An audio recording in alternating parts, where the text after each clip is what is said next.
Hey everyone, today is a quick video. It is June 1st, 2nd-ish, somewhere in there, beginning of June, and I just wanted to show you a quick update on my GreenStalk vertical gardens. I rearranged some, cleaned some up.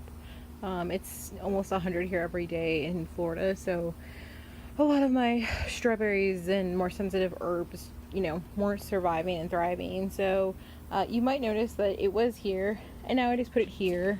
I had the other one on a little, I don't know, one and a half by 1.5, I'm not sure, block. I didn't have an extra one, but I really wanted to move it so I could get this guy set up. But I thought I would just show you kind of what I rearranged and did, pulled some things out, moved some things around. These are strawberries for the summer.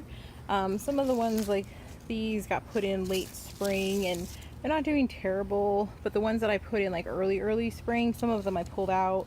But if they looked like they were somewhat still alive, I left them if they looked like they were making berries. So really quick, I just want to show you what I have in here. The bottom, it's easier to start from the bottom, honestly.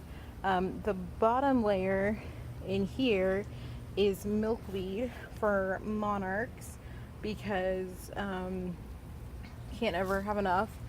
There's some plants that are cut down that you'll see that were either had those little yellow bugs on them or had been eaten by the butterfly, so I cut them down, but they always grow back. And then I also put some seedlings in with all of them.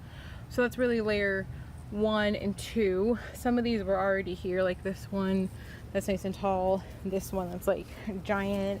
I'd also thrown like random sunflower seeds in, so I'm kind of like wedging that sunflower up in here to hope he grows. Layer 3, every other pocket I put one sprouted organic sweet potato, and specifically a white sweet potato, just because those were the only ones my Whole Foods had at the time. So that's what I got. They finally sprouted. They sat on my counter forever. I also worked in some like random basil that's here and there, just on that one layer, because the potatoes, I hope, are going to grow down into the bucket.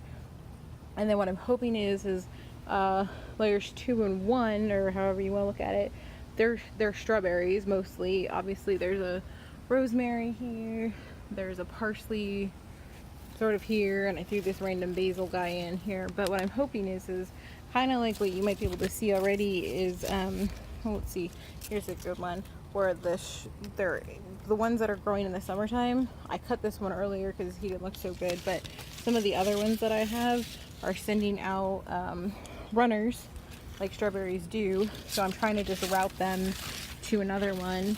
You can see in here I trimmed up some stuff, trying to pull out all the dead pieces, but there's a lot in here. But you can, maybe you can see here, yeah, this is where we got some runners for the, so like this one was a summer one, so we sent a runner over here. So I'm hoping I'll go from the top down. And honestly, Wally likes to pee on things, so at least the bottom stuff isn't really food, so I don't have to worry about it if he pees on it. Again, so GreenStalk number 2 got cleaned up as well. Did kind of the same thing on the bottom. It's all milkweed of various levels. There's some seedlings, there's some older plants in here, just kind of mixed it in. Layer 2 is mostly herbs. I honestly had just so much random basil and around the yard, and sage, I should probably wash him off, that I just kind of did a basil row. And the great thing about basil, if you don't grow it already, is if you cut off a little section, like even if it's only this big, and you stick it in the ground, it typically regrows. This middle layer has nothing on it, and the reason it doesn't have anything on it is because I have all these strawberries, and this one's being like super great, throwing out all these extra runners. So I'm hoping that we will kind of have a cascading effect down, and I'm hoping some of these over here, once they get established, will make some more runners, and then I can then populate layer number 3. Alright guys, well for right now, that's all I have to update with on my GreenStalks.